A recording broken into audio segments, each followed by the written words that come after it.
Welcome back to the best show on earth, where Isaiah and George talk about things that are important to us. If you're new around here, please like, comment, and subscribe. And unless you don't want to, then do the opposite of what I just said. But we really appreciate it. This last video that we did had a good amount of views compared to what we normally do. And so I'm really thankful that you guys watched that video and really appreciate it. So keep up the good work. And then maybe we'll become a worldwide sensation that George keeps talking about. Actually, we are a worldwide sensation, but we don't draw attention to it. We don't? We No, do like every single podcast. we're very humble, in spite of the fact of winning awards in Hong Kong, Bangladesh, and Patagonia for the most watched podcasts in the century, in the 22nd century. And so, get Yeah. that 22nd century? Okay. Anyway, hey, hello everyone out there. Make sure you stop and at Waffle House, one of our sponsors, and enjoy a great breakfast any time of the day. You know, Again, this is yeah. like the segment of our show where you say every random thing that comes to mind. Oh, that wasn't every random thing. Some random things. So, yeah, I do have a filter, but it is It's it not hasn't very been effective. installed. It hasn't been installed yet, so it was being cleaned out. So, welcome So everybody. it's been being cleaned out for years, apparently. Apparently, and they want a good. We want a professional, complete job done. Isaiah, I'm not sure why that is a problem or a issue. A job well done is a job that's done well. Really? Unless it's a steak. Unless it's a steak. Unless it's a steak.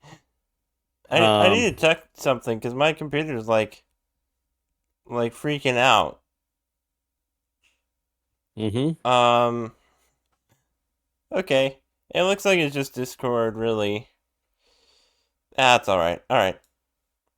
I don't need to stop it because of that, but I just needed to check that because it sounds like it's going to blow up or something. But I think it'll be fine. Well, if it does, that will just help our views. And I'll title it when Pinchy blew up. And so, and then we can record from the hot. Huh? Yeah, light bulb. So, all right. Well, this is a what's on neat your morning mind so far. How are you? It's been a neat morning. Yes. Mine's been messy. Actually, it's been very good. I got up at 5:30, milked the cows, plowed the back 40, built a house, went to breakfast, had a cigar, and then took a nap. So, no, yeah, it has been it was, actually, I did get up at 5:30 and I had breakfast and sat outside and had a cigar. It was beautiful out. It's just, I like this weather. So basically, everything that you didn't do was all the active stuff. Instead, you just did cigar. Those things were the things that I planned. Everything begins with a plan. So that's and what I was planning. With the plan. Everything ends with a plan. So, yeah, this spring and fall are my favorite times of the year. And very few bugs, a little cooler. I like cloudy weather. I hate cloudy not always, weather. but well, if we lived in a place like Seattle or Portland, they do get a lot of rain, a lot of clouds, and so you do miss the sun. But maybe for the first year, you really think it's cool. But no, I like a kind of overcast day, especially a fall day. But anyway, yeah, that's fall not important. And spring are real nice. What's important is that I did do all that work this morning. In your mind. In my mind. Which is about as good as doing it normally. But anyway. What's going on? So, Okay. what's going on? We're talking, like Okay. always. But I'm thinking that you want me to go on to the subject matter today instead of drawing it out longer. So, I guess I'll do that right now. All right. So, yesterday I was trying to figure out what am I going to do for the podcast today, and I actually didn't figure it out until today. So, this morning has really just been prep from 8:30 until now, which is like 10 o'clock. And so, what I ended up doing is I looked at something that I wrote a long while back that I didn't actually write, I just did voice text. And the last couple of days, I've been trying to like figure out what I was saying at all. It's like a puzzle. It's kind of a fun puzzle. Um, and so I went through that the other day, and it was on suffering and free will, and the point of suffering and the allowance for free will. But we're not actually going to talk about that today. But what that led me to is C.S. Lewis's Problem with Pain book. Mm-hmm. And when I went there, I was looking for an overview of some responses to the problem of pain. And then he said something that reminded me of one of my other writings that I did, that I found alongside it, that was on the idea of overcoming pain and toil. And the idea of what I was writing was the response that Christianity has to the problem of pain and the response that the world has to the problem of pain. What I mean by that is man seeks to lower the amount of pain that we go through and seeks to control nature and overcome it and to make man whatever they want them to be, whatever they want man to be. So that is the theme of C.S. Lewis's Abolition of Man, which I'm actually going through with a friend. And so that entire trail led to me actually reading the chapter that I actually have to complete before next week on Abolition of Man. And so it Mm. was kind of funny that it led me to where I'm actually supposed to be reading. And that was just funny. And so what I want to talk about is I want to talk about what C.S. Lewis talks about in Abolition of Man. The idea of man overcoming nature. And he makes some really good points that kind of spiderwebbed into a bunch of different directions in my head. And so we don't have to go all the directions that I was thinking about, but there are some interesting things that I think are good to point out.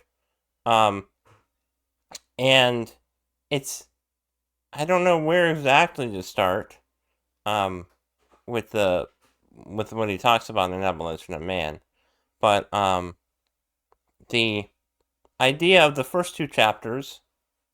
Uh, okay, sorry. The first chapter, I don't remember all that much about it. I do remember the second chapter. The second chapter, he shows how without the objective morality and objective standard, then all the values that we come up with um, are not um, objective. They're subjective and there's no truth value behind them other than how we feel at a certain time. And so that leads to a discussion in the third chapter, which is what is the fruit of removing all the values? What is the fruit of throwing away objective morality? Is what he's showing. He's showing this view of man that man has, which is that we are seeking to overcome nature, promote the species, help make the world survive and humanity survive. This is the idea of the third chapter, and he's showing the folly of this. He makes some really excellent points.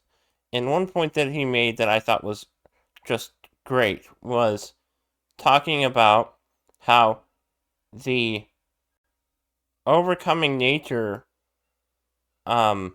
is not the project of every man in this worldview. Not every man is a scientist, and not every man is at the top. And so what he's talking about is what it really looks like is man, overcoming nature. It's I might have not put that the exact way that I mean it. What I mean is he points out how what really ends up happening is there are those that create the artificial morality standards, things that we should strive for. Then we have the people that are affected by that follow that morality. And what it really looks like is people that have no foundation, have no values except for how they feel, are making decisions about the future state of humanity, and the others are just following after that. And how the project is now to completely abolish man instead of to keep him as he is and to hold human nature up. Instead, they're seeking to undermine that, to recreate man in their own image, and based on only their whims. And this opened a lot of thoughts in my mind about how communism and stuff like that seeks to undermine human nature, and the people that start that project, it always collapses into nothingness because of the lack of values, because there is no foundation that they need to look to get their standards from. They get it from themselves, and so every whim that they come up with drags them one way or the other. And so in the end, you can't trust that person who is starting that project, trying to undermine nature, because it's chaotic. The interplay or the stuff going on in their heart is chaotic, and so their actions are going to be chaotic. But yeah, this was like a part of it that I really thought was really great. But and there's more directions to go, but it was pretty cool. Yeah, the idea of, and I read that when we were talking about some time ago, and so, yeah, man abolishing man, and obviously the project, if the involved in the project or the in the world, whatever is of the diabolic, whatever is of the devil, its purpose is to abolish man. Right. Its goal, its known purpose. Man, however, may not consciously realize what he's doing is basically erasing himself, and so, and it's a I guess what they would call a tragic comedy, although Right. it's not a comedy. But and one of those, I guess, in the book, because I don't recall it exactly. It's just like you were saying that there's certain values, the standards, and those standards are not arbitrary. Yeah. Yeah. I was also thinking that a happy child is a disciplined child, and that has fences. It makes that child when you get rid of the fences or you get rid of the discipline, and that I'm using to represent values or whatever. Unhappiness sets in, even though they thought the goal of removing that fence so that I can run across that field seems like it's going to increase happiness. Actually, it increases unhappiness. and it's dangerous, Yeah. or can be dangerous. No, yeah, absolutely. The danger is we find meaning in following the rules that have been set up by God. And without those, we have to come up with arbitrary things to fill that void. And so, in this day and age, I was just thinking about this earlier this morning. We actually try to make challenges for ourselves because of how easy we have it in many ways, and also the fact that we've gotten rid of, in many ways, that which is important and meaningful for us. And so, what we find is people have to actually make it hard on themselves in order to find some kind of meaning. And Hmm. it's kind of funny because the entire project has been trying to uh, find some meaning outside of God. That's really what I've seen is we're trying to find meaning outside of God, and there is no such thing as meaning outside of God. And so we actually have to inhibit ourselves in order to find challenges and things to work towards. And that's if you don't have that, you have a lot of depression if you don't have meaning. Like Hmm. that's really the two options, right? Is being depressed or finding meaning, or the other one is just ignoring it and not thinking about it. But that's also kind of depressing. So Yeah, and I it think it doesn't would end. be both of those. I Yeah, it think doesn't end well. You know, there's a saying absolutely that not. says, yeah, there's a saying that um, let's not reinvent the wheel here. Let's not keep going back to basic principles. Unless they're wrong, then it's fine to go back and look at the basic principles. But let's not reinvent the wheel. But b- but one can understand sometimes why that happens. But no one can understand, for example, a wheel reinventing a wheel, right? What would that wheel turn out to be? So, obviously, nothing, because a wheel doesn't have that capability. But just thinking abstractly, outside of the box, outside of sanity, really, and just think of if a wheel could redesign a wheel, it wouldn't be capable because that wheel did not originate from its own self. And so its design and its plan and its intention and its telos and all those things were designed by someone else or something else. And actually, as someone else. But and so it doesn't have the capability of reproducing itself. It's not even logical. All right. It's more acceptable to think about, well, if someone says, "Hey, let's let wheels reinvent themselves or invent themselves," it's like that doesn't sound good. Well, why don't we reinvent the wheel? And someone's gonna go like, "Oh, that's so dumb, but it's better than the other option." So yeah, okay, let's reinvent the wheel. But anyway, and so man was created in such a way by a being. Uh, at least that's what we profess. And because of that, he had design, plan, telos, all those things, purpose already designed that would work. You know, Mm-hmm. that creature would thrive. I just thought of something, and I want to know what your thoughts are. Um, does the telos or final end does that kind of dictate every everything else about the creature? What I mean by that is the reason why man is designed a certain way is to seek a certain end. It seems that most of the other parts or other causes, the other three causes, seem to hinge somewhat on the final cause to a certain extent. Well, yeah. If Oh, I have the an simple example. simple idea is yes, obviously.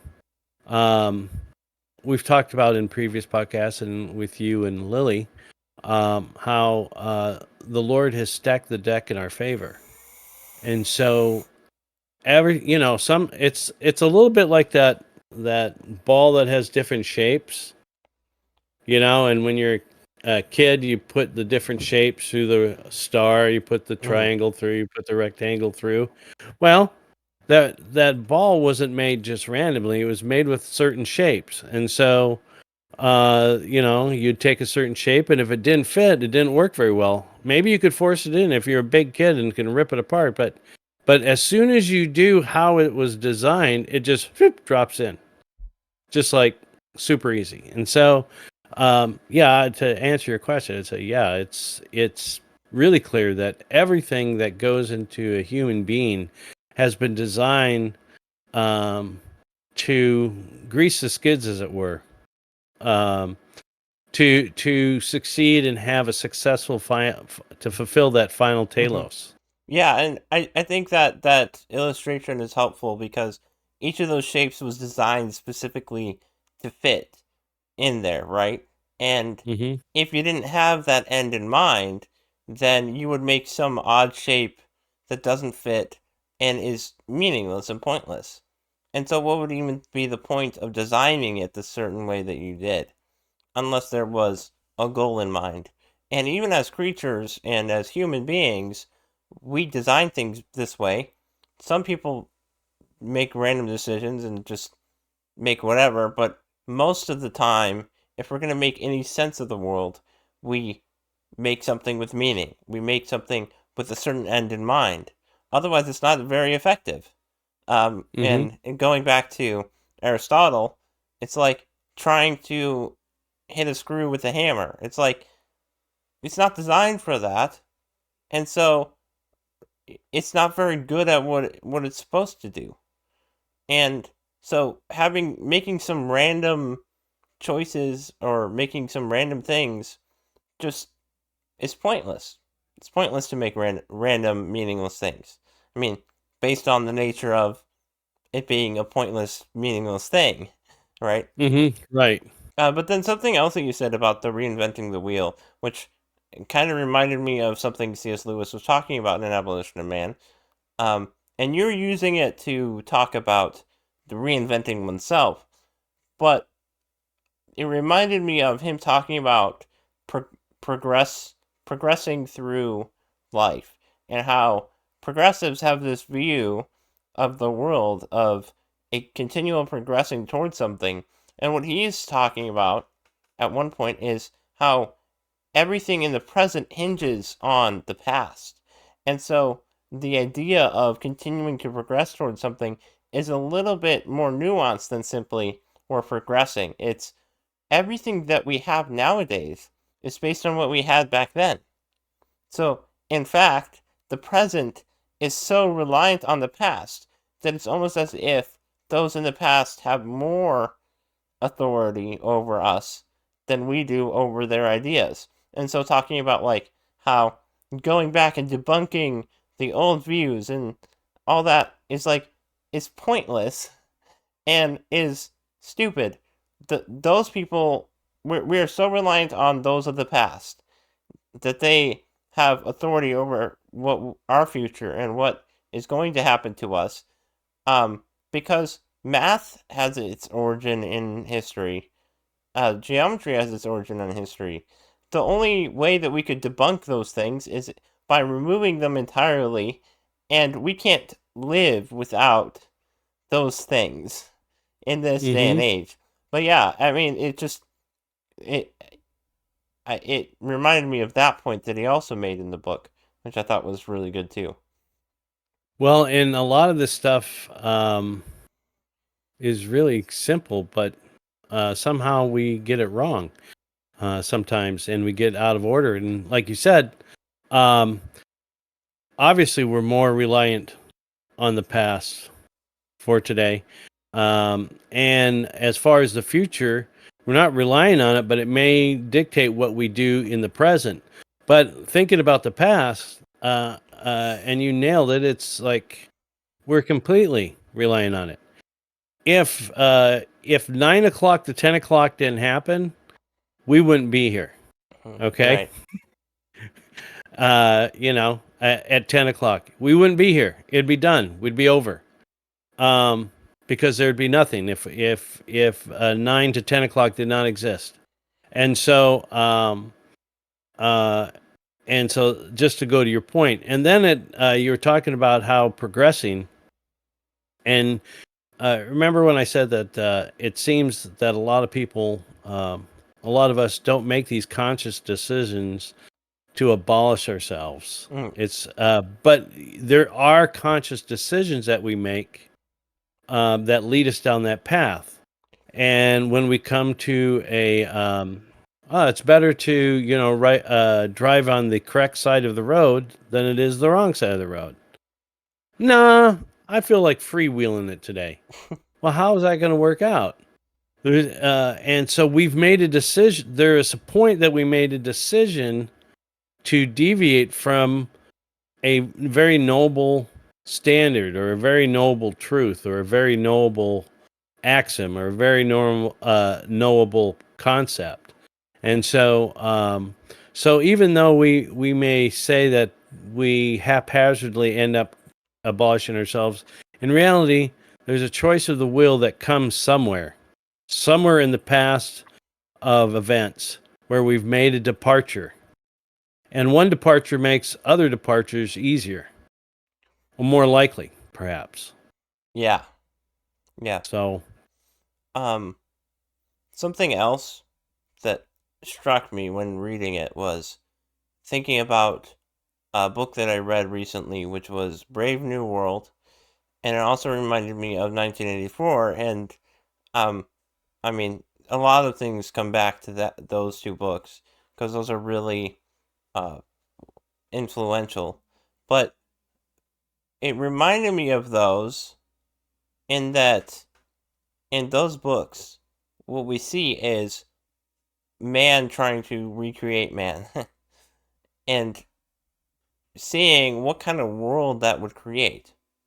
In 1984, it's not exactly the same, but in Brave New World, that's what happens in that is a complete conditioning of humanity and what that leaves. The which kind of coincides with Churchill. Churchill talking about how man could completely reinvent himself in the future, but the longings in his heart will always be there.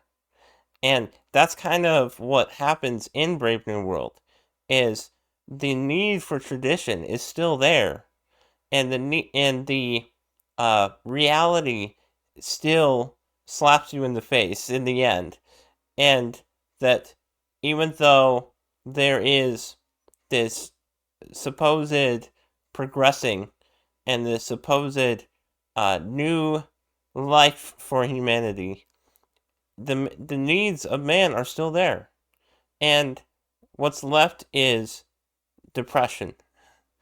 If you can find no sense of direction, and if you can find no sense of truth and tradition, then everything just combusts and goes into flames. And that's what I'm really scared for our future at this point. Not for us specifically, but for humanity, is what we see unfolding before our eyes is this very project that C.S. Lewis is talking about, that Brave New World is talking about. And that's why, like, when I was reading this, I was actually thinking, I've been like somewhat moderate when it comes to talking about Elon Musk. And don't get me wrong, I appreciate some things that he's doing, but the Neuralink thing is absolutely an issue. Absolutely problematic. It's going back to the same project that is happening right now, which is how can we reinvent humanity and how can we make humanity what we want it to be? And it's based on the whims and the wants of those that are at the top level of our society. That's a scary place to be in. yeah. One thing I'd like to say or clarify is that there is 4 or 5 commands that the Lord gave to Adam and Eve about replenishing the earth, subdue the earth, you know. rule all over the earth completely. And in that regard, we're not talking about that. Um, uh, Man is supposed to strive and to obviously, if there's a better way to deliver medicine to a faraway country or faraway location, we should find the best way. We should find the best medicine. We should, provide, find the way to uh, uh, grow and the best crops, Mhm. etc., etc. We're not talking about that.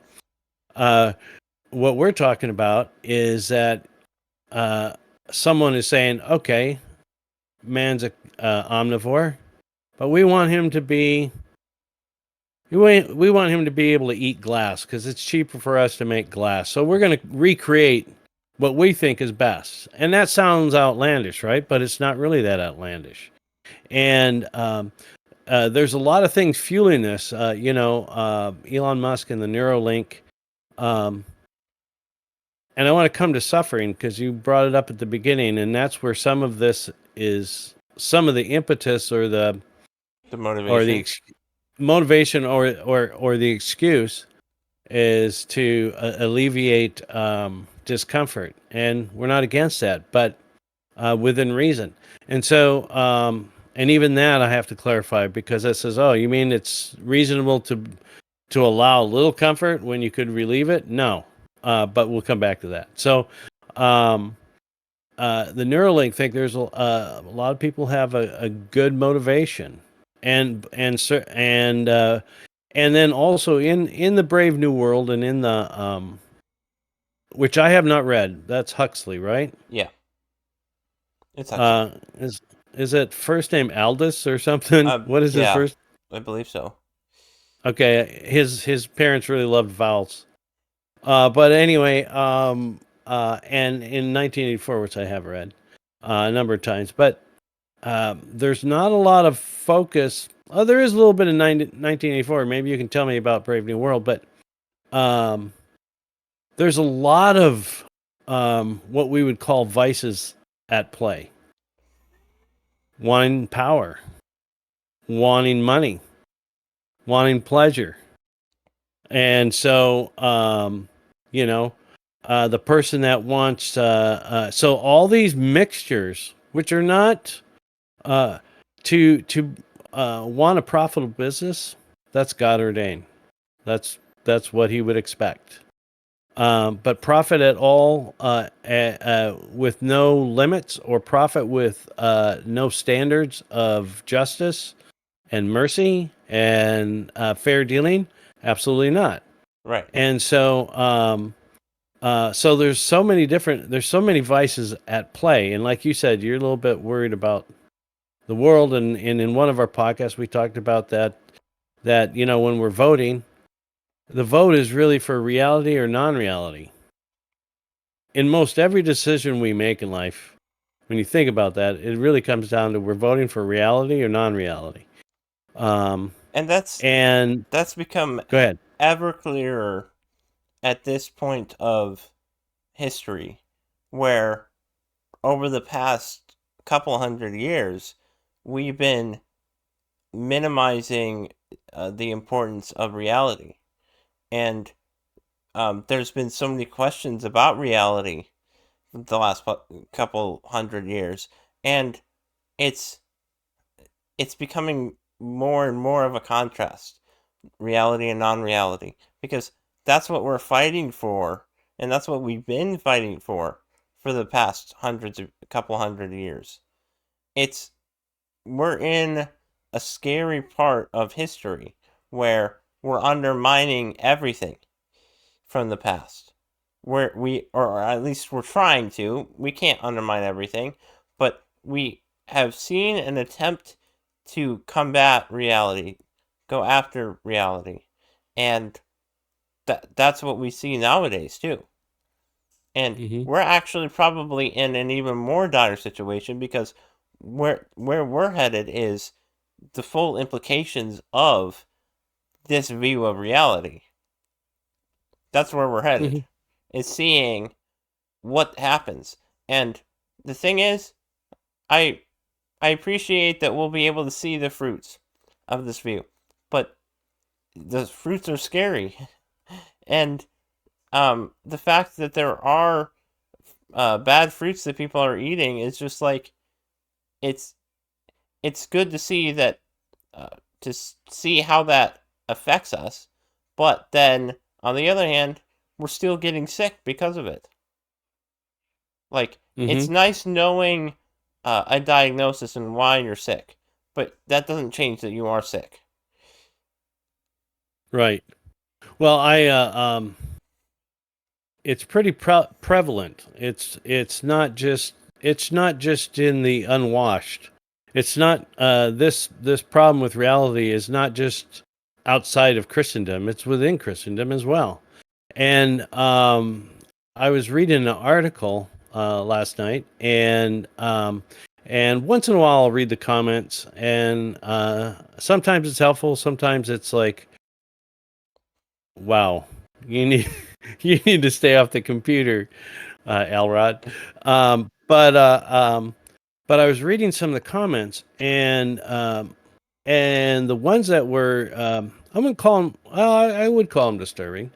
Um, I could tell that the person was not a drug addict. The person was not insane. The person had some level of cognitive ability, and he was on he or she was on the side of let's say righteousness rather than saying conservative or conservative. You could say either one. They're not synonymous, but let's just say I probably agreed with um, some of his sentiment, Yeah.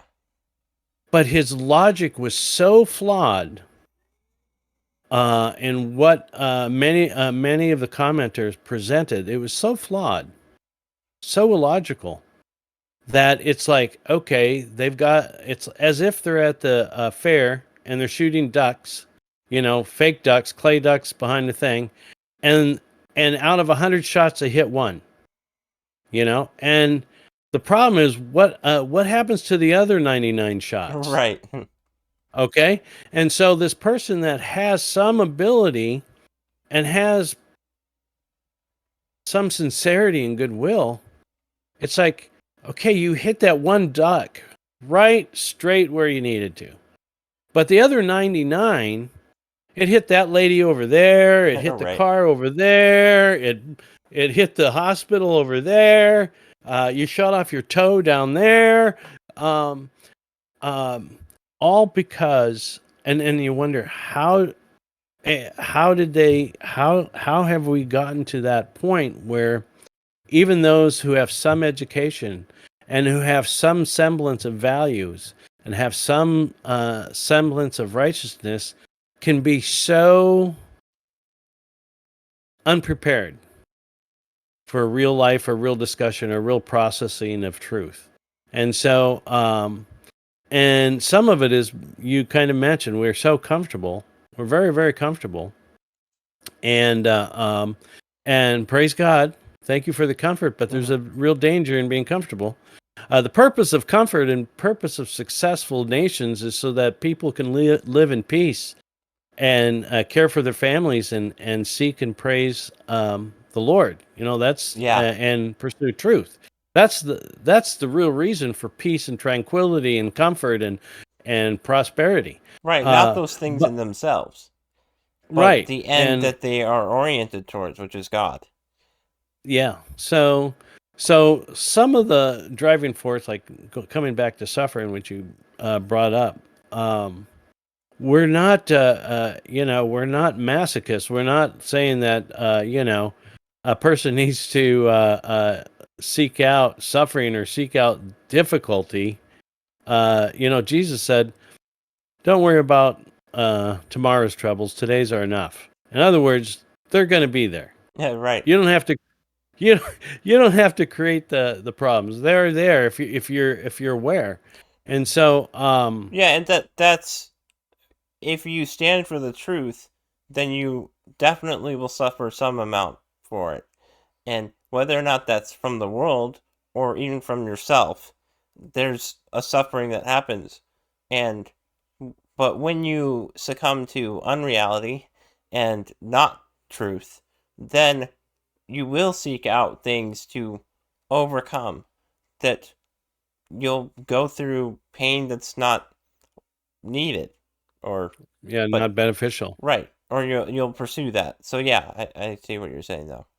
Or you're real comfortable. I mean, maybe that's not where you're going, but let's say a family's real comfortable, and the husband or wife or both spend 20 hours at the gym, and someone will say, "Well, that's really great because they're healthy and they look good and they're strong and all that." And I'm not to judge whether or not 20 hours is too much or too little, but in normal life, 20 hours is a lot of time to dedicate to something, and something else, and you're dedicating it to a good, right? um but some goods are more necessary than others, and so maybe your husband needs attention, or maybe your wife needs attention, or maybe the husband needs to pay attention to the condition of the house, or maybe, you know what I'm saying? And so Yeah, so all these things that we strive to run marathons, and all these things. Hey, if you have time and that's something that interests you, and you're not sacrificing a higher good for this lesser good, great. But that's not what we tend to do, and that's not what our inclinations. We tend toward extreme. yeah, So we do. anyway, yeah. Um, but I think that the best point that he makes in Abolition of Man, C.S. Lewis makes in Abolition of Man, is when he says that the conquering nature that we seek to do actually leads to nature conquering us in the end. And the way that he points this out is saying that when we strip away all meaning and value, what is left with is the whims that we have. And of those that seek to control and um, undermine or nature and to overcome it, what the way that they approach it is through those whims, and not through actual value or reason of value, but they've already stripped all that away. So what's left is following our passions. That is the natural state of um, beings, physical beings. That's what we see animals do, and that's where we are left, is to follow our whims and desires instead of what is true. And so, in the end, nature overcomes us. We don't overcome nature. And I thought that was just like, that's such a good point, because we've been seeking to overcome nature, but in the end, it overcomes us, because if we have nothing to stand on, then we only have our whims and desires, and that's what is left in nature, the natural state of things. And I thought that was just a really good point. Yeah, well, nature has the ability to be a wash machine or a refrigerator. If you handle things properly, you can store nice food and cold drinks in the refrigerator. But if you don't, and you operate in non-reality, it's going to wash you out. It's going to. I was thinking, and I don't know if it's apropos, but I was thinking of like when a oil tanker is crossing the ocean, and its intent is to land in New Jersey or in New York, or and somewhere in between there, it has the hull is compromised, and so it spills all out its oil, and people will get all upset. Oh, this is a natural disaster. It's like, no, just wait a little bit, because the ocean is a big wash machine, and it will eliminate the oil. And because more oil is spilled, I shouldn't even say spilled, more oil is spewed through the ocean floor than has ever been spilled in total um, over the course of man hauling oil from one place to another. It burbles up, it gurgles up, it goes out into the ocean. But the ocean is built to wash it clean and eliminate that. And so if we operate with a defective tanker, and we spill, the oil of our common sense, we're going to be washed away and not found. Yep. And so, Yeah, I we'll agree. be tossed about by the whims of nature. We'll be tossed about by the waves that are there waiting to envelop whatever comes across it. And so, yeah, when we open ourselves up to this vulnerability of removing sense, then what's left is senselessness and a following after the waves and whims of whatever is left.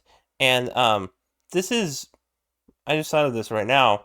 Um, you hear some people talk about the spiritual in a similar way sometimes about like, oh, I just let the spirit take me wherever, and it's very similar in that it's about succumbing to um, senselessness instead of succumbing to the truth. And so even like the phrasage about the spiritual, there's been this what would you call it, a deception, a something that has been placed in our understanding of the spiritual that corrupts our view of it as, well, I just do whatever and whatever I feel at this particular time. Whereas what is spiritual and what is true is based on truth, not on our whims. But yeah, I mean, there's something there that I'm trying to think about. No, yeah, absolutely. I think the Old Testament had a real clear control over that. That kept that foolish doing whatever the spirit, or I'm just flowing with the spirit. It's like, all right, prophet, you're just going to flow with the spirit. That's cool. If it doesn't happen, we're stoning you. Okay, so that process or that mode of operation has been ended. If not, maybe half of us would drop. You know, um, but instead, but the same effects occur. Is if we are operating in a pseudo spirituality, it's going to end in death. It's going to end in harm. And so yeah, I think you're actually absolutely right. There is that. There is, and to think that the Lord of all, who has never shown himself um, to be frivolous, he is very generous. He is explosively creative, but frivolity or senseless direction, we don't see any indication Right. in scripture, logic, common sense, anywhere. And how dare we, in that, assume that the Lord is the Spirit of God, one of the um, three persons of the Trinity, is just like floating around, going, "I think I want daisies over there, and maybe you can go have some brunch, and let's color this house blue." And uh, he's always operating on a purpose and a plan. Mm-hmm. And so even the extravagance and the beauty and the grandeur of the universe is not just to just, well, let's just make it grand. It displays, there's a purpose in it. And also it reflects something of himself, his greatness. But Yeah. so uh so yeah, I agree with you on that. There's definitely a similarity. I'm almost thinking that perhaps are we at the point? Okay, this is going to sound ridiculous, but we are at that point in some ways. No, we're not. We are at this point. You and I could create a sign company, and we could make a lot of money, and we could market it, and the sign would say "Gravity still exists." And just we need to post it everywhere so people remember, oh, gravity still exists. And maybe another sign that says you can't vote gravity out. um and so someone will say, well, that's ridiculous. It's like, is it? Start thinking of some of the social or relational things between men and women, or between men and women and women and women and children and men and children and children. Think of the different destructive, idiotic things that we no longer know. I think I know what a woman is. I think I know what a man is, but we can't even discern that. Mhm. And so Right. we're at that point of unreality. Yeah. We're at the point of everything being frivolous and frivolity. And that's what's so just amazing about how we like feel so what it be, angry and opposed to injustice, but then what is our basis for believing that injustice is even real? Nothing. That's the current state that we're in right now is we have people making arbitrary decisions as to what is important and then throwing everything else out. And so we are basing what we do on how we feel at this point. I like this, so I want to strive for this. But why do you like it? Well, because it looks good to me. But why is it good? You can't answer that question. And so, what we see in the Democrat Party, especially, but just in general, communists, everyone, is we see them get outraged about things, have no reason for it, and then other things that they should be outraged about, they don't get outraged about because when they use different words, when they uh, specialize their rhetoric, change the meaning of words, that's what we see is an underhanded tactic to remove certain things that are important, but to retain other things that are also important. But we completely remove those from truth. And so there is no reason for us to retain certain things to throw out other things, except for how we feel at any given time. And so what the devil and the enemy is really good at is um, changing rhetoric so as to create certain intentions within us or certain feelings within us to get us to do other things. What we see is propaganda, which goes back to the first two chapters of Abolition of Man. And so they make these artificial conscience and feelings within people so as to get them to do what they want them to do, and through propaganda tactics.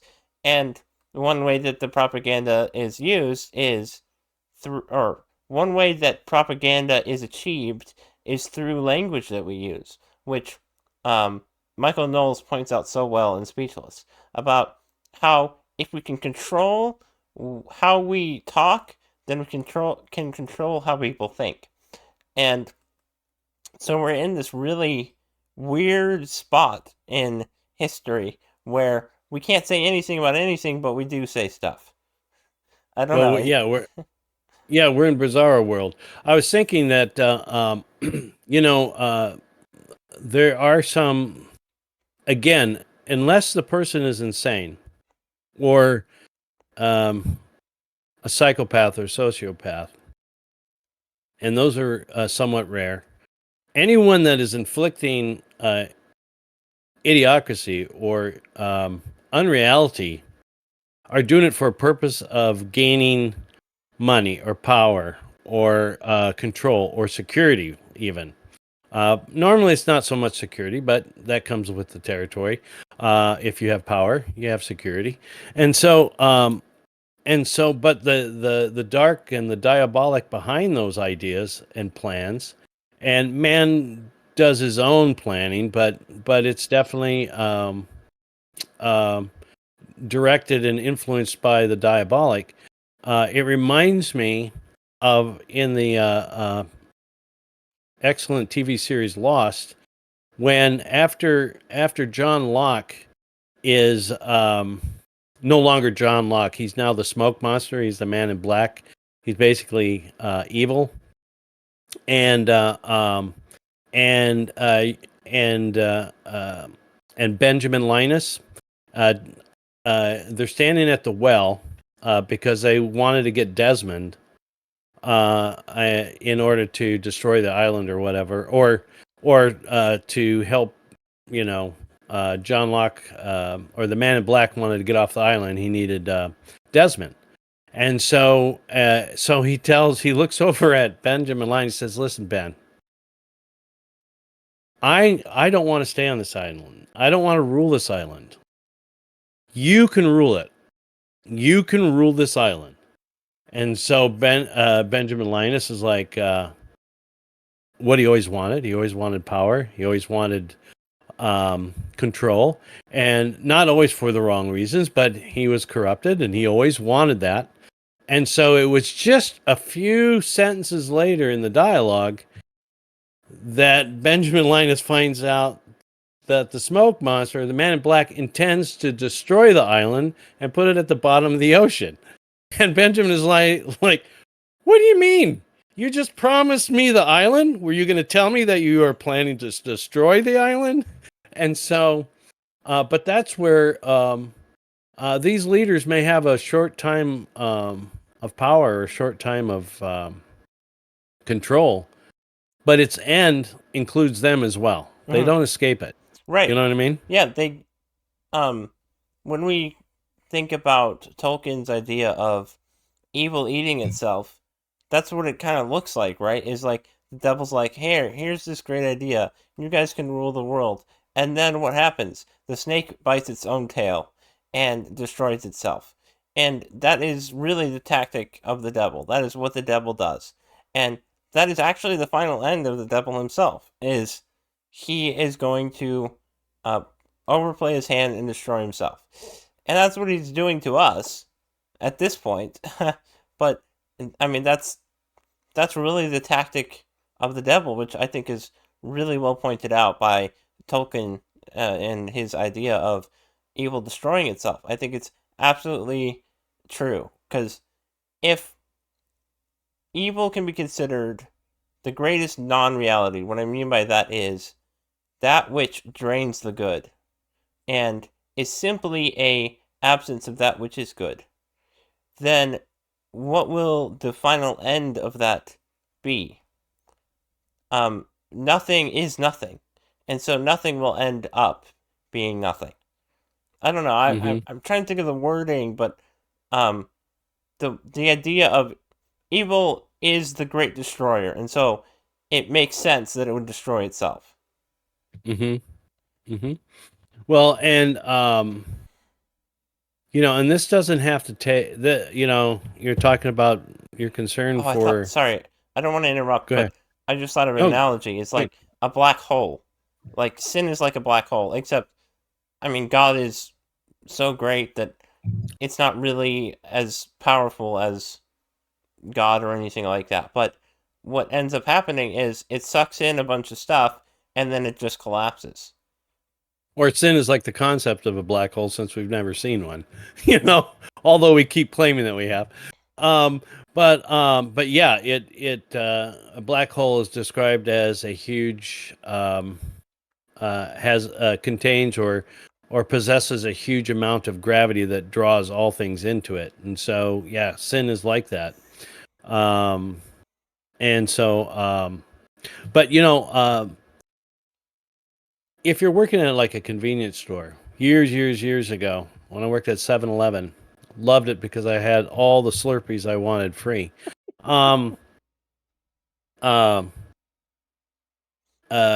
We had to watch what the bread, we had, Hostess or Wholesome or whatever company came in to bring bread to us daily or every other day, whatever.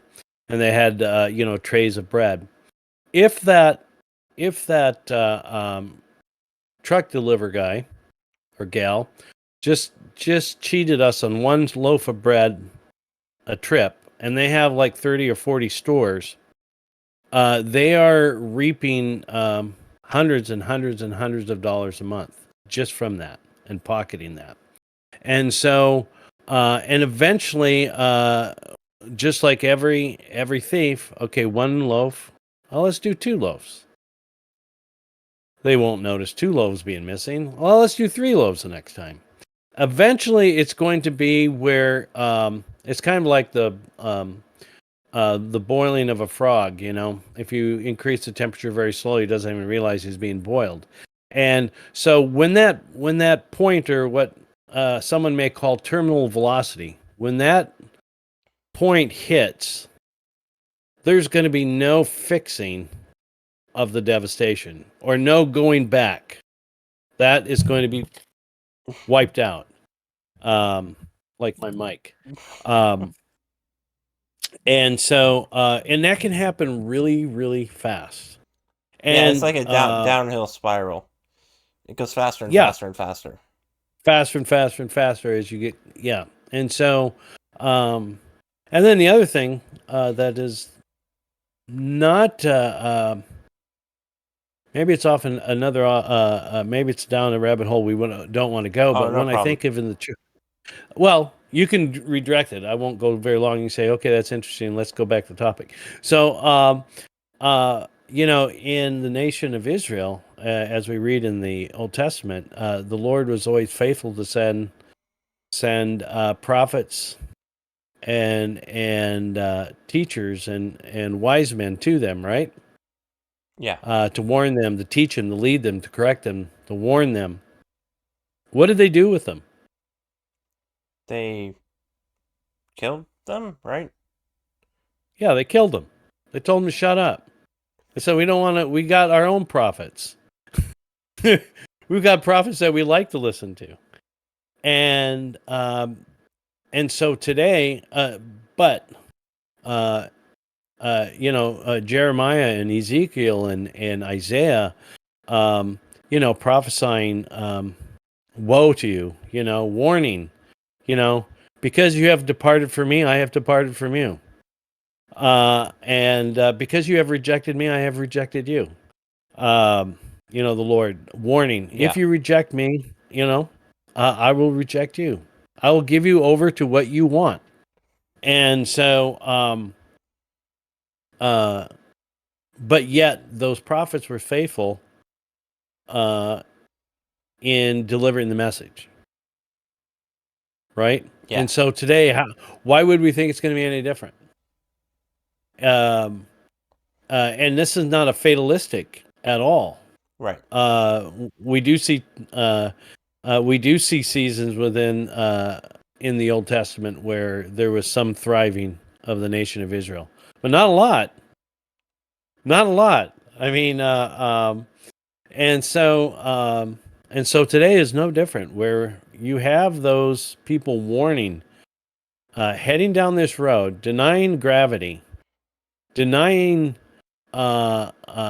gender, um, denying believing that energy can come from the sky all by itself, um, rather than fossil fuels. All these things, uh, eventually, people are what causes us to go to take these non-realities? It's usually because we think it's an easier way, and it escapes pain. And second chapter of Acts had a great song. Taking the easy way isn't the easy way out. And so, anyway, so that's a maybe off topic, but Well, but it's not really. I mean, you're just pointing out that what we are called to do at this point is to keep pointing out what's going wrong and what the end of it is, and that's been going on all along, but people didn't listen. People don't listen to it, and so um, because they don't listen, they're gonna fall into it. It's like the wisdom personified as a person. I shouted to you and I told you what would happen, but you didn't listen to me, so now I'm gonna laugh at your disaster.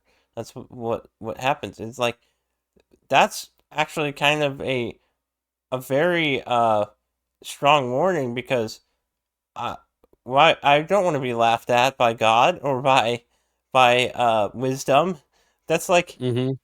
I can't imagine being ridiculed by wisdom. That would be sad. But anyway, just saying that that's we can keep warning all that we want, but we're going to keep falling into the trap if we don't stop and let up and Well, as in this society. And so what we need to do, what people need to do is they need to wake up. They need to um do what is right, and they need to repent. And that's what we need. Otherwise, this country is going straight down, and everything else is going straight down also. well, and a number of times in the Old Testament, the people would gather and come to the prophet and say, "Oh, we have sinned. We have greatly sinned. Please go to the Lord on our behalf, and we will do whatever He tells us." And so the prophet would go, "Okay, I will. I'll go to the Lord on your behalf, and I'll talk to Him. But don't you renege or don't you Go back on it. back out on what you just promised." So he would go to the Lord. The Lord would tell him, "Have you know mercy and if they repent, and He would restore them. But if they don't, then this will happen." And so the prophet would come back to him and go like, "Okay, this is what the Lord said." And what did the Israelites say? "Nah, we're not going to do that." Unbelievable. They still believe that destruction, that they had control over um, whether or not destruction would come or not, or famine would come or not. They still felt they had control. And sometimes I think that's a little bit like that's a little similar to our warning in one of our episodes when we were talking about our side who claims to be the pro-life side, you know? And we say, yeah, we'll do whatever you say. We'll stand for life regardless. And so, the prophet or the prophets like type of people or consultants come and say, hey, yeah, abortion is murder. Uh, you know, you're going to lose a lot of votes or potentially lose a lot of votes because of this. And not that that matters, but abortion is murder. That's what we found out, and so we should avoid murder. And they're like, okay, great. And then other consultants come in, hey, if you take that route, you're going to lose the election. Oh yeah, that's right. Yeah, we're not gonna be fully pro-life. We're gonna focus on the economy. It's like, oh, okay. But anyway, it's not much different today, is it? No, it's not really. Sadly. Well, yeah, definitely. Um, I feel like at this point we're at a really weird point of history. I've said this a couple times, where it everything is upended, and even in Israel, they had some understanding and semblance of this is what we ought to do. Whereas nowadays, that's being stripped away, where people almost don't say we ought to do this or we ought to do that, but instead we want to do this and we want to do that. And Mm-hmm. so we're in a somewhat of a unique situation in that even the immoral don't, or sorry, even some moral people don't believe in morals, which is like, how does that even work? And so, and in the past, the people that did wrong knew to some degree that there was a right and wrong, whereas people nowadays, because of the way that we look at the world, don't think about the world in that way, and it's just we're in a scary position. And I don't want to be in that nation that rejects God. I'm sorry, I don't. But that's where we're at. And Mm-hmm. that's a scary place to be. And so, I mean, we need to turn around and go the other way, go to the truth. And Mm-hmm. we need to reject this abolition of man, this abolishing of man. Because if we don't do that, then we are going to keep going down this cycle. We're going to keep doing this cycle of going back steps, going forward 10 steps, going back 5 steps, going forward 10 steps to destruction. And we're in a scary spot. Yeah, I think we're in a spiral. You mentioned about some moral people not. Uh, some of us will stand for the truth as long as it doesn't cost us. But the truth at some point will always cost you something, Yep. and sometimes a lot. And so it's a little bit like a 20-story apartment building, and the first story apartment in the first story gets broken into, and then another one gets broken into, and so the all the people in the building, the people on the 20th floor or the 19th floor go, well, that doesn't really I'm against it, but it doesn't really concern me. It's not affecting me. They don't see that the thieves are going one room by one room, and they're eventually going to get to level 19, floor 20. And so it will affect you, but they don't see that it will.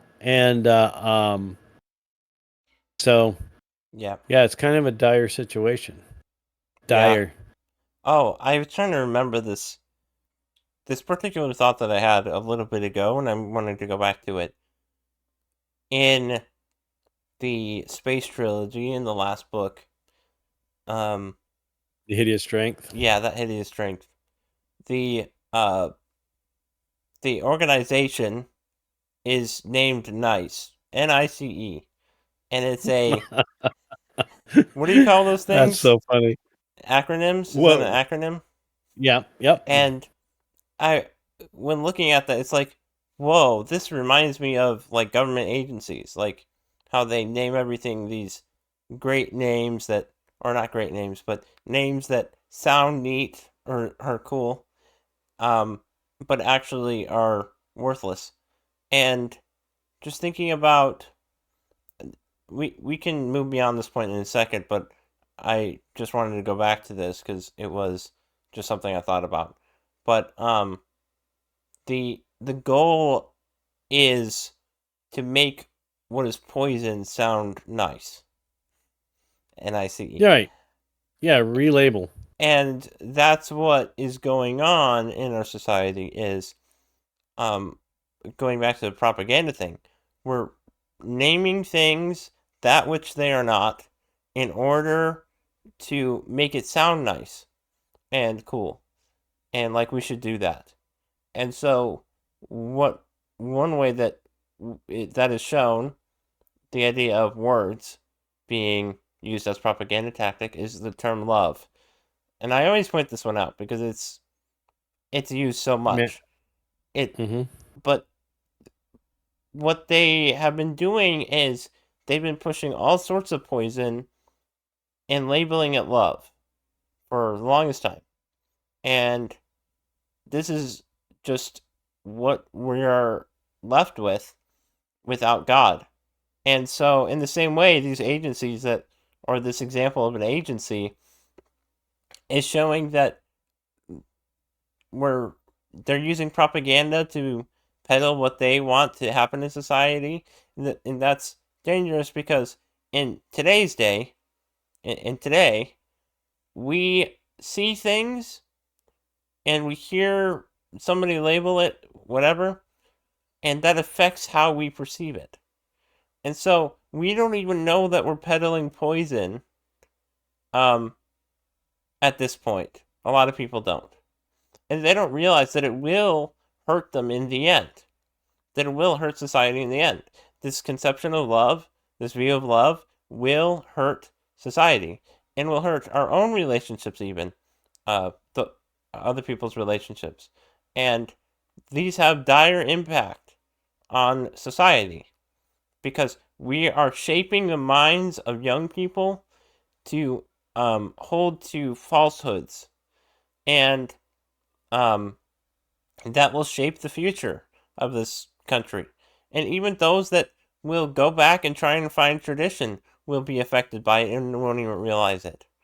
And So it doesn't just affect us.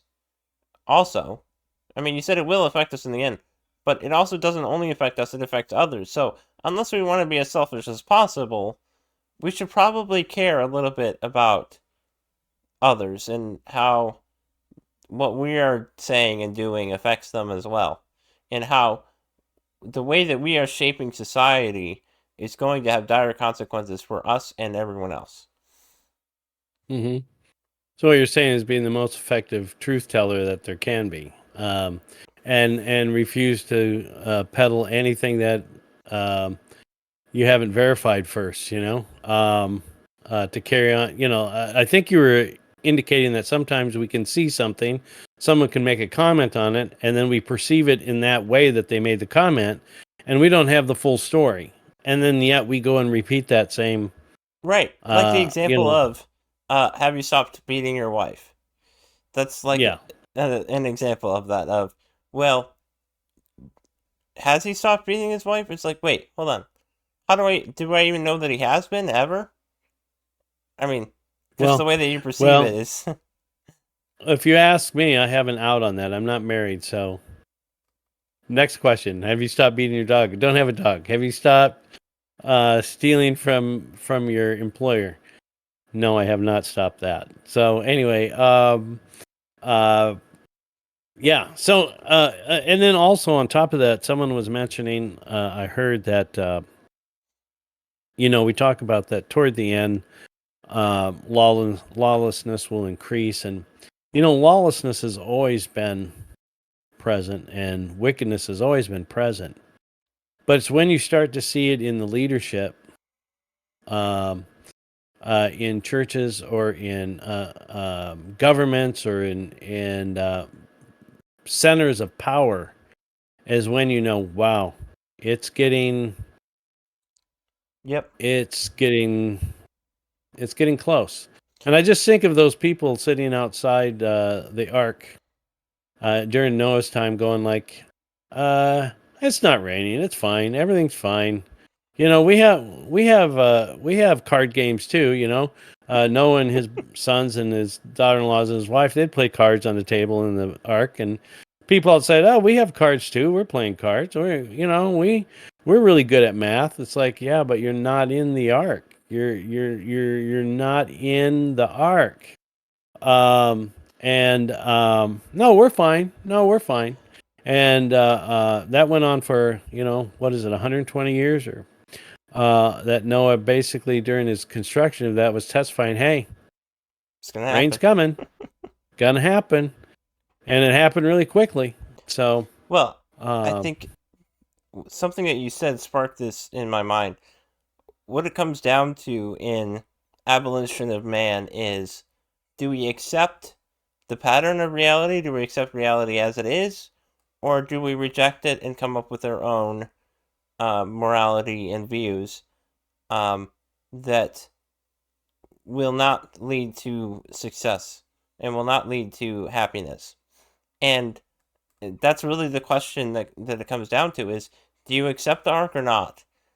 If you don't accept the arc, then any pretenses or supposed like acceptance of mathematics or, like you said, cards. They have cards. Well, we also have cards. It's like, well, that doesn't matter because if you don't have the arc, you have nothing. If you don't have reality, you have nothing.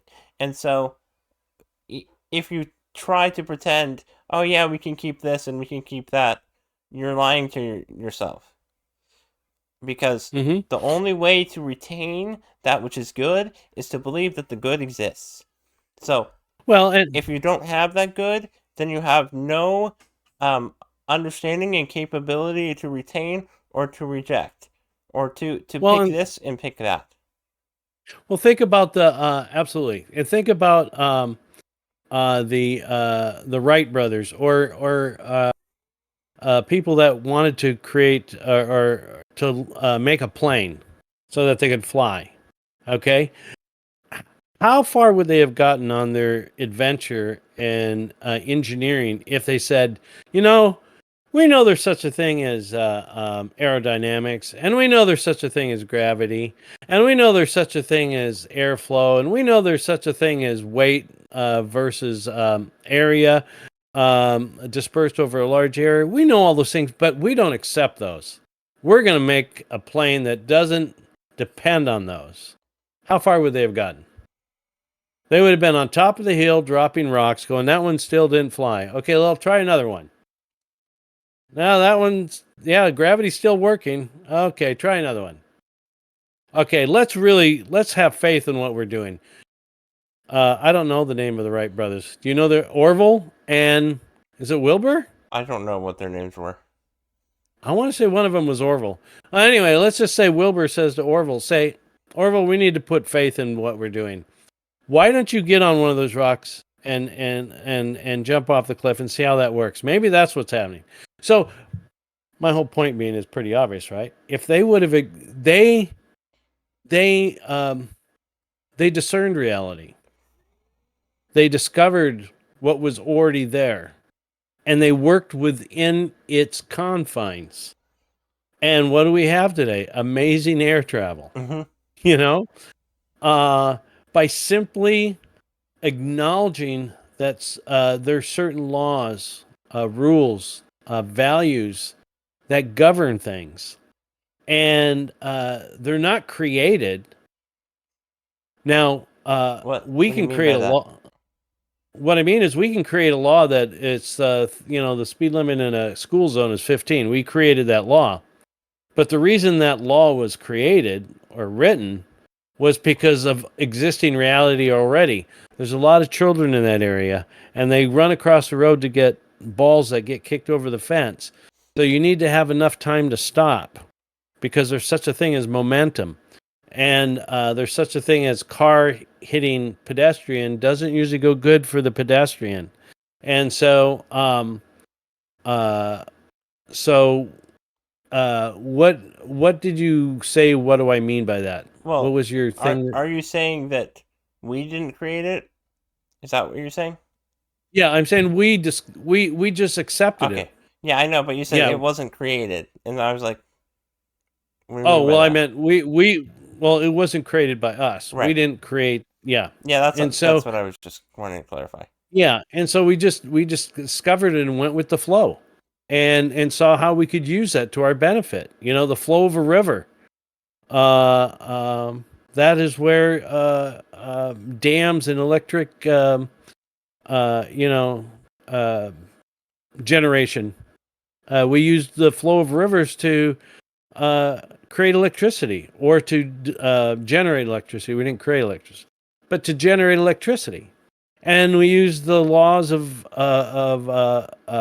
magnetism, electromagnetism, to harness the electricity and generate it. And so all these things, if we would just say, you know what, I just think there's an easier way to, rather than fossil fuels, let's use blue energy.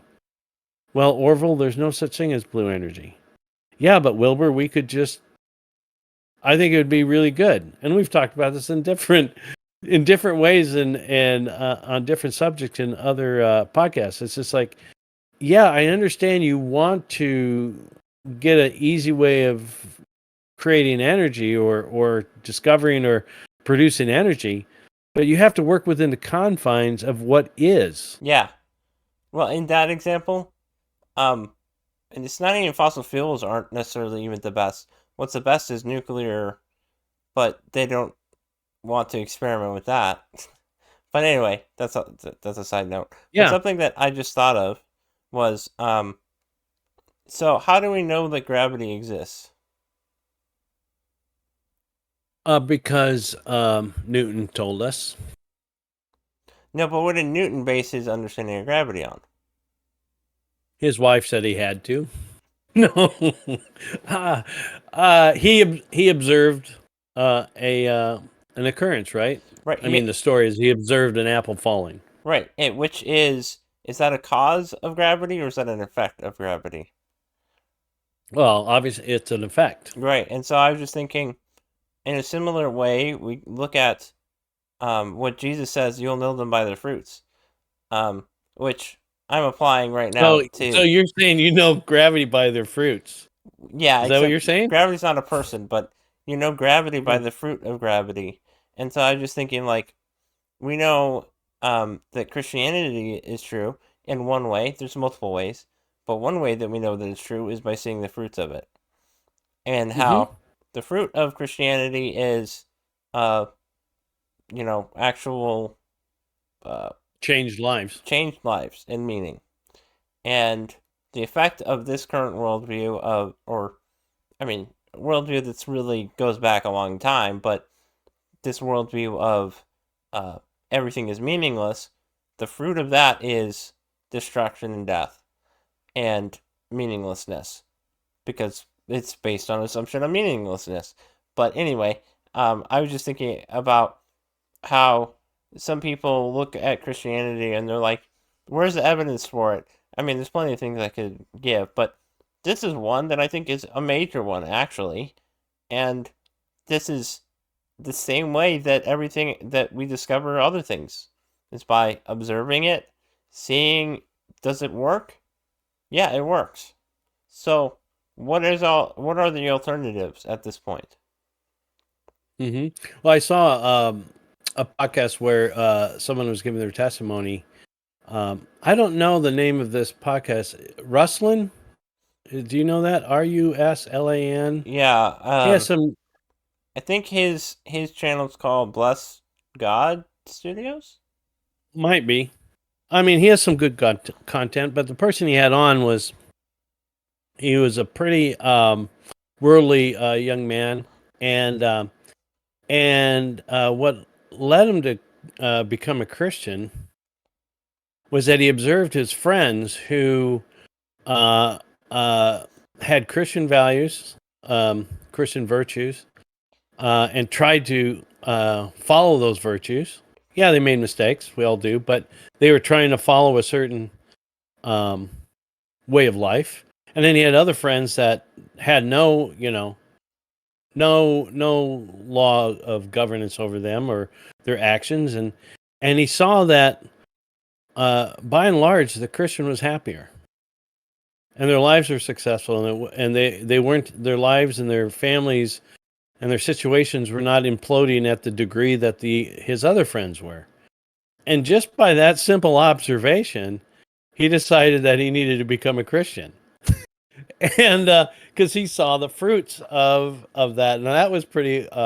And his conversion continued on in a direction, but that's where his first entrance into Christianity. And I don't know what his background was. Was he raised a certain way or not? It seemed like he was raised in a irreligious home, or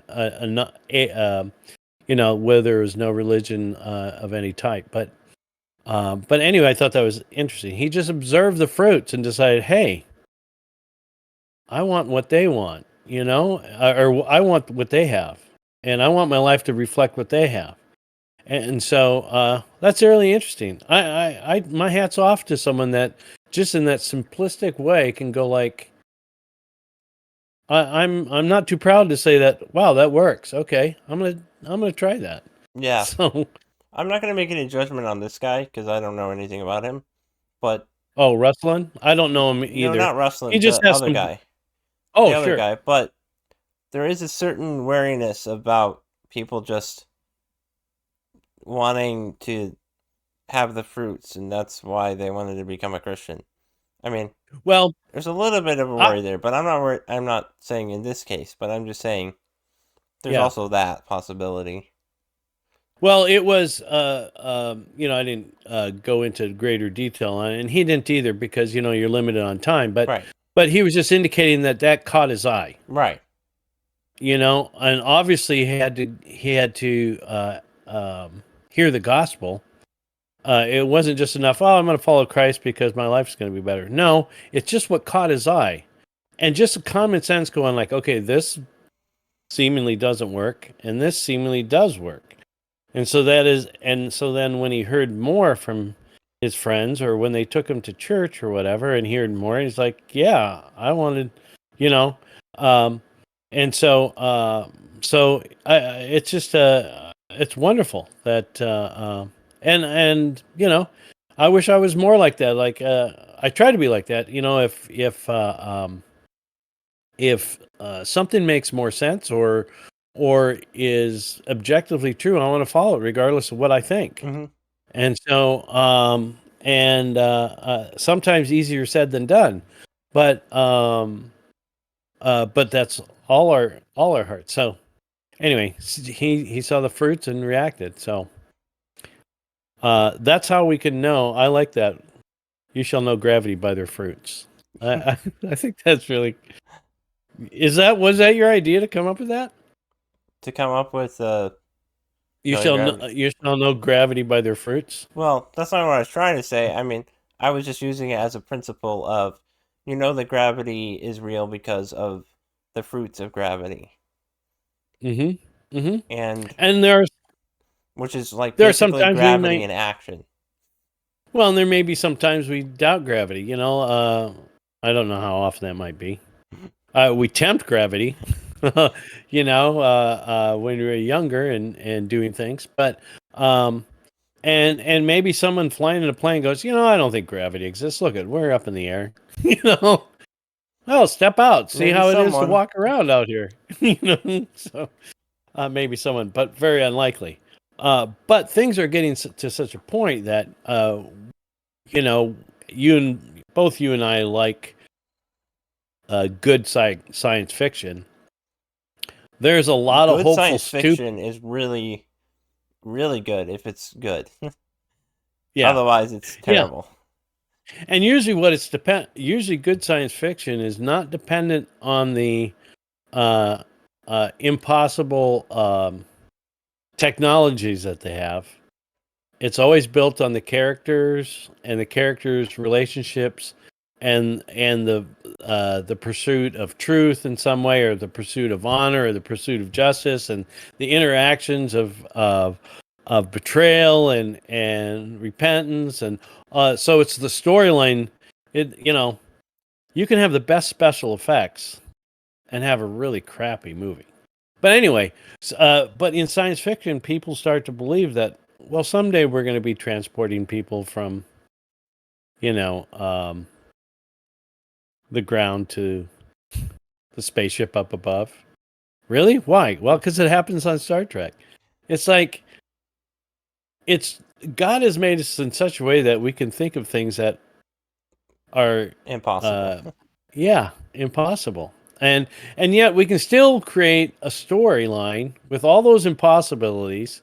The dilithium crystals, and the antimatter machine. Antimatter. Okay, isn't that just not matter? Anyway, um, um, and it's the storyline. But we've for so long had stories of the Justice League and the and Superman and all these, and the all people are starting to believe that those are always possibilities. It's like that's how far we are. That's how far we are. That I just realized something. what? Superman is kind of a scary thing because I believe that goes back to Nietzsche about the Superman, right? It might.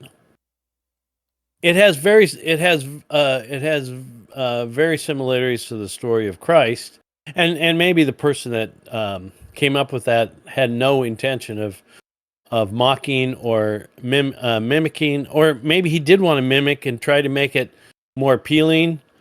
Because here he is, a child that appears taken in by a foster father. Oh, I didn't. Um, I guess I didn't think about that. yeah, Interesting. and he has superpowers, but he has to hide them until the right time, until he reaches a certain age, and so the similarities are very uncanny between, and so is the idea of Superman a mockery of Christ? I don't really think so, but it has a lot of gaps, a lot of gaps, and because people need more than just their buildings not falling on them. Superman did not have the ability to get rid of sin, Right. and Christ did, and that was the big killer. That is the big killer of us and humans. And so anyway, And I we're don't think not it's humans, necessary a apparently. mockery. Yeah, we're not human, but I don't think it's necessary a mockery. Uh, Right. and the other thing, he was human-like, you know. Um, and then you had kryptonite. You know, Christ had no kryptonite. There was no kryptonite that was going to bother him. Right.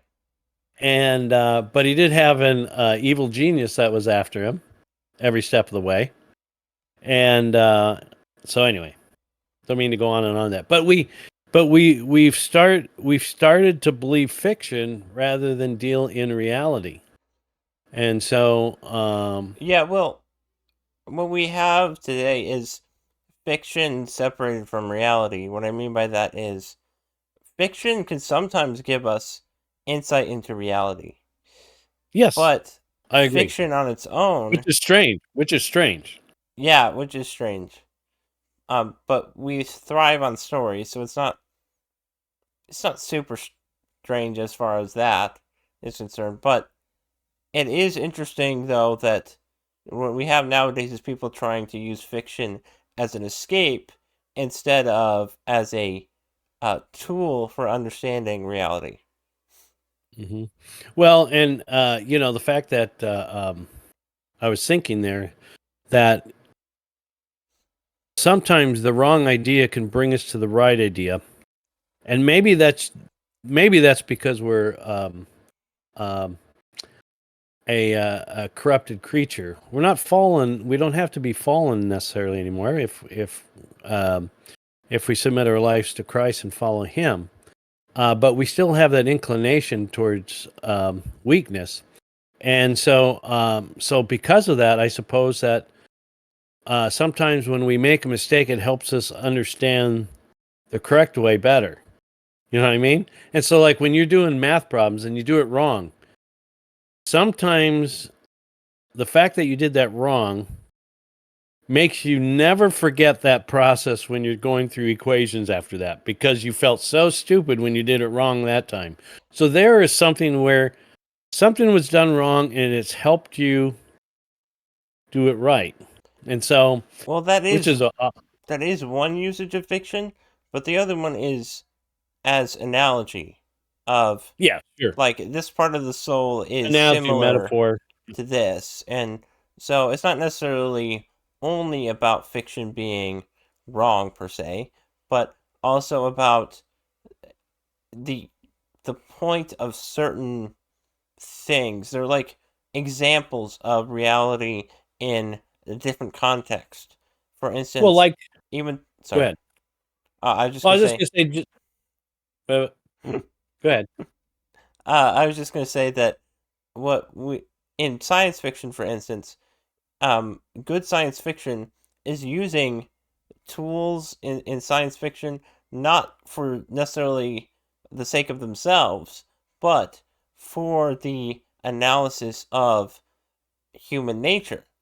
And so it's just showing human nature in a different context, even though human nature is a real thing, but it's using it as analogy or example so as to give perspective in our normal daily lives. Hmm. Well, and also, like you said, by analogy and by and I'm thinking of we'll stay on the Superman theme. Um, is Lex Luthor.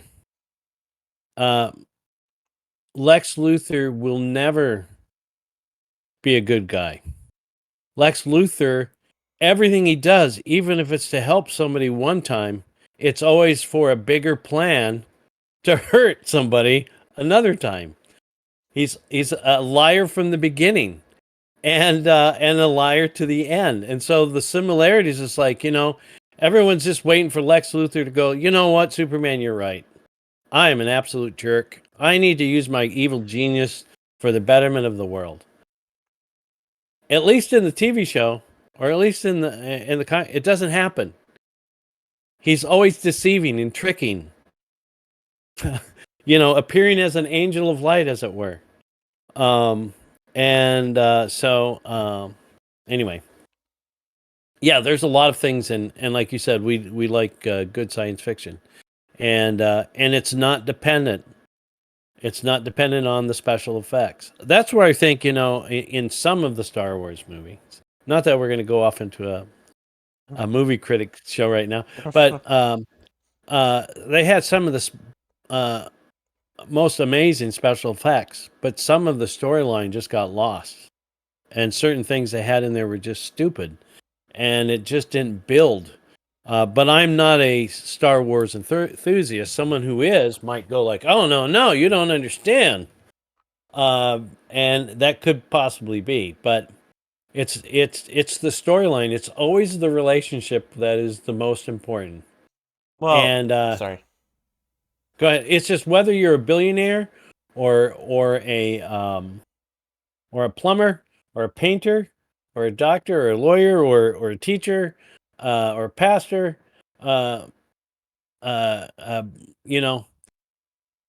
There's always something more important than what you're doing, and that is the relationship.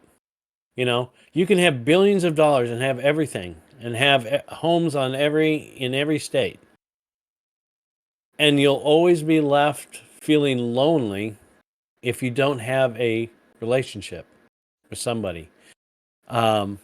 Or with persons. And so it always comes down to relationship. And that's why, the best stories are those who reflect reality the best and pull at the heartstrings, make people cry when they read a book, or make people laugh when they watch a movie, or make people think of their grandmother when they see a comedy or a drama, or think of their anyway.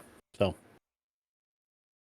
I feel like we've not exhausted the directions, but I think we've got a good amount. So yeah, thank you it's guys probably long for enough. joining us again. I hope you guys enjoyed, and again, like if you want to, and subscribe, and hit the notification bell to get all of our notifications. Sometimes YouTube won't even tell you that there's a video out unless you have that. Yeah, we appreciate it. Thank you guys. And you all probably already do this, but I will tell you, I do this when I watch our videos. If you, all our time is valuable. Feel free to go to settings and watch us at 1.5. We're not, who's the guy? We're not Ben Shapiro. Yeah, so we're not going to be sounding like chickmunks if you put it at 1.5. I might twitch, jerky movements, but I find listening to you and I at 1.5 is totally doable, and it saves a lot of time. And so I would encourage you. I know our podcasts tend to go pretty long, and if you're not aware of that, hopefully that helps. So, hey, thanks for joining us, and Pinchy, more power to you. No. Oh, it's not. Godspeed. Have a good week.